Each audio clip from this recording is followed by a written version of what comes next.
はい。こんにちは。柴崎です。お元気ですか？よかった。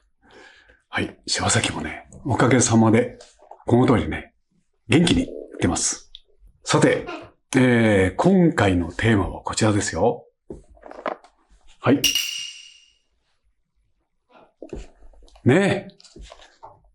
韓国製のね、ギャラリー、オイルパステルです。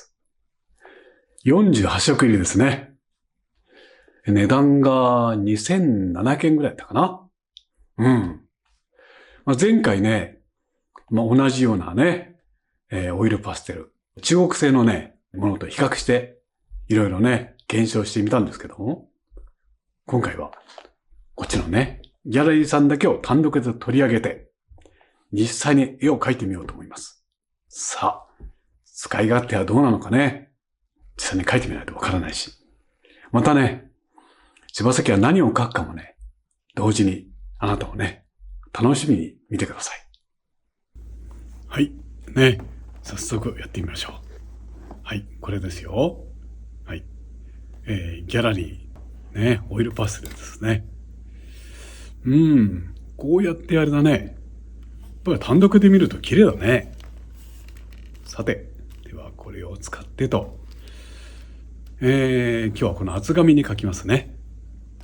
では早速塗ってみたいと思います。前回ね、中国製の、ポール・ルベンとね、今使っているこの韓国製のギャラリー、比較しましたよね。で、あの時は、中国製のね、ポール・ルベンの方が非常に伸びが良くて、ちょっと待ってね、ちょっと紙剥がすからね。よいしょと。はい。このオイルパステルってのは柔らかくていいんだけど、すぐ絵の具が減ってしまうのがまた大傷だね。このね、ギャラリーは比較的、色の伸びが悪かったんだけども、本当にそうなのかどうかね、今日はね、主に色を伸ばすというね、そのテクニックを重要視した表現をやってみたいと思います。同時にね、今まで小石がいろいろね、使ってきたさまざまなメーカーの、オイルパステルと比較してね、使い勝手とか発色とかね、それも見てみたいなと思います。そうやって言ってるうちにね、徐々にこう色が重なってきました。ほら、これオレンジの色ですよ。これ何書くか分かったかな？じゃあちょっとここで紙でね、伸ばします。やっぱりちょっと伸びが確か悪いね。通常のオイルパステルっていう感じかな。まだまだね、色を重ねればもっと違う結果が出るかもわかんないので、どんどんやってみたいと思います。はい。このやっぱりオイルパステルっていうのはね、ある程度厚塗りしないとね、実は本当の効果はわからないんだよね。だからもうちょっと頑張りましょう。はい。少し明るい色も。明るい色を重ねるとうまく下の色を隠すね。結構伸びるかな。じゃあこの辺もね、オレンジの色を塗っていきます。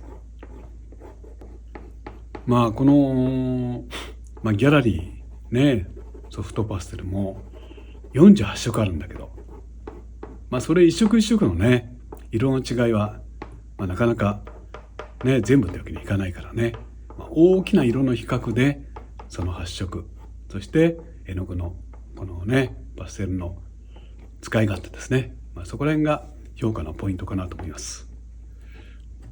これぐっと暗い色ですよ。だいぶ厚塗りしたから感じがオイルパステルって感じになったかな。はい。こう思うとあれだね、結構色乗りますね。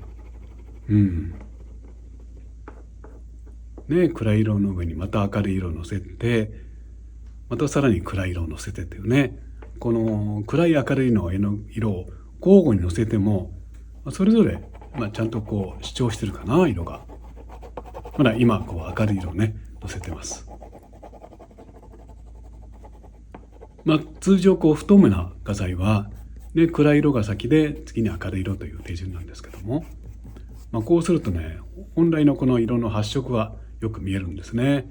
本当にどうなのか、この色の力がどうなのかわかります。ほら、これだいぶ指で伸びるようになりましたね。ギャラリーさんもなかなかいいかな、こうやってみると。こう微妙なね、ソフトな表現もできそうですね。もうここで今日描いてる絵は分かったでしょ。そう、夕焼けですね。はい。だからこれ、ね、ちょっと雲を描いてますので、光に照らされたとこと日陰のとこをこう描き分けてるんですけどね。はい。はい。ではここへ最も明るいところですね。ちょっとあれかな。イエローの色の発色は良くないな、少しね。イエローがもうちょっとこう綺麗に出るといいな。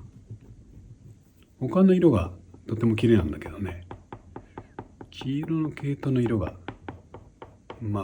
ここまで描いた感じとしては、ちょっとギャラリーさんね、弱いかもわかんない。では、ここ砂浜ですね。はい。こう、ね、色をこう複雑に重ねて混色します。はい。こういうところは油絵の具と同じだね。下の色がこう微妙にこう透けて見えたり混ざったりして、色に深みが出るというわけですね。またこれ黒ですね。黒もね、こう部分的に使うととってもいいんですね。絵がぐっと引き締まりますし、今日のこの夕暮れのね、岩のシルエットには最適かと思います。ほらね。こんな具合です。伸びるね。ここは何だと思いますか？これ実はね、小さい波がね、岸に辺にこう打ち寄せてるとこですね。はい。こういう時ってこう指で伸ばすとことこう塗った調子をそのまま置いとくとこ、その違いが必要ですから、そういう点でこのギャラリーさんの線としてね描く力がある。ね、その画材はここでいきますね。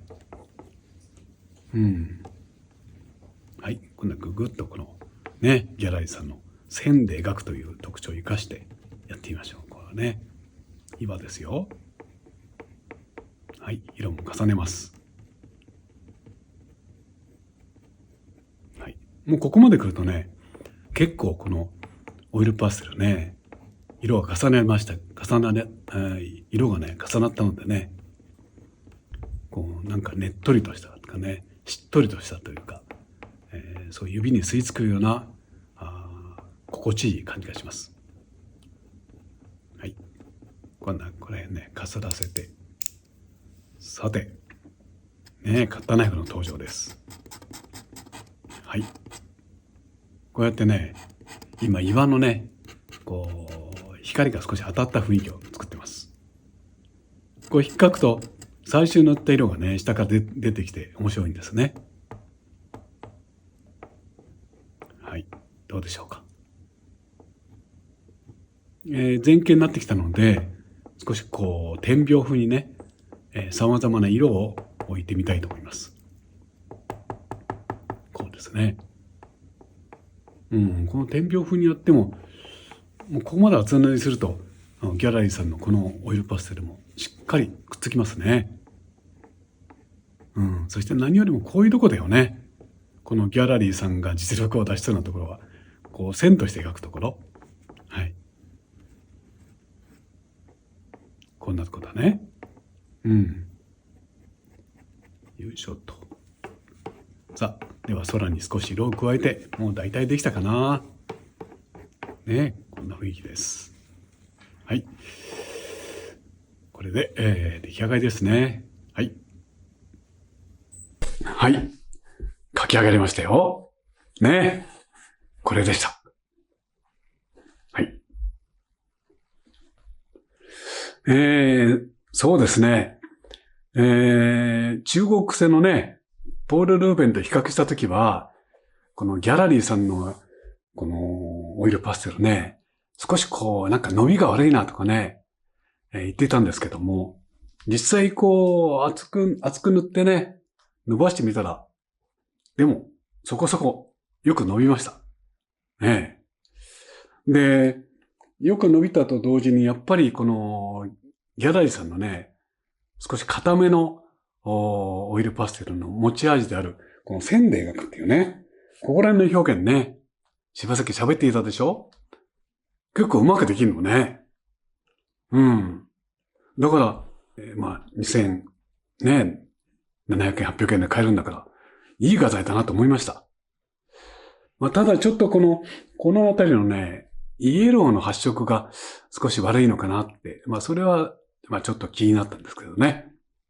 まあ、総評としては、なかなかいいオイルパステルということになります。まあ、これを見て、ちょっと日本のね、画材メーカーも頑張ってほしいなと思うね。うん。負けないようにね。はい。さあ、ということで、今回柴崎は、韓国製の、オイルパステル、ギャラリーで夕焼けの風景を描きました。ね。長い時間ね、見てくれて本当にありがとう。また次回、違うテーマ、違う作品であなたとお会いしたいと思います。ではまたね。はい。すぐにお会いしましょう。はい。お元気で。ありがとう。